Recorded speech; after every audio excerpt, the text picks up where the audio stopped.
Did you know that the word Antichrist is almost synonymous to the expression vicar of the Son of God, vicarius filii Dei? You say, now wait a minute, Pastor. Antichrist means somebody who is against Christ or who is opposed to Christ. That's possible. But do you know that the Greek preposition anti also means to take the place of or to substitute for someone? Let me give you some examples. In Greek, the word antibasileus means one who takes the place of the king when the king leaves. You're acquainted with the name Antipas, right? Antipas. Antipas actually means one who ruled in place of his father. He didn't rule against his father. He ruled in place of his father. We have the word antitype. Do you know what the word antitype means?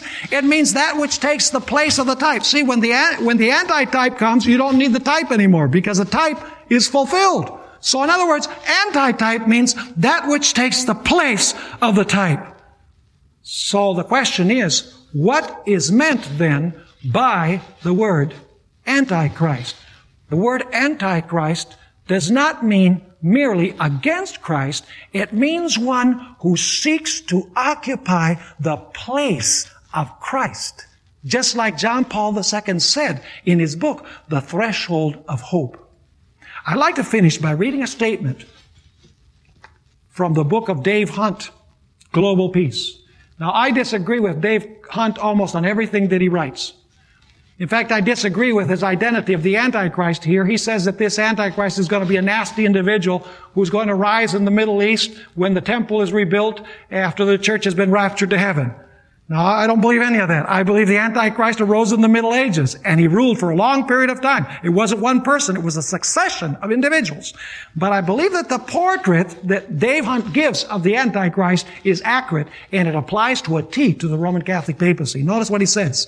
This is pages 6 through 8 of his book, Global Peace.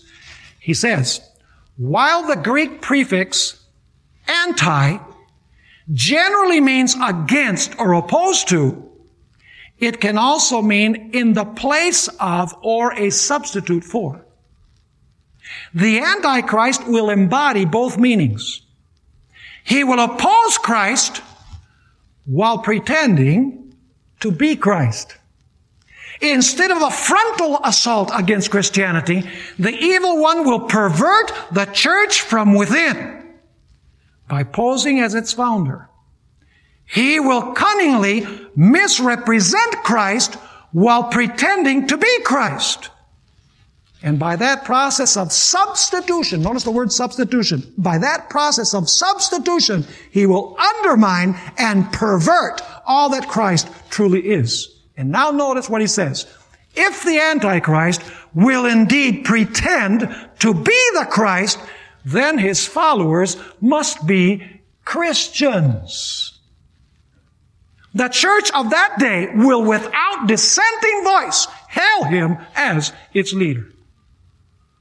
Do you understand a little bit better now what the number of the beast is? The number of the beast is 666. But that number is the number of his what?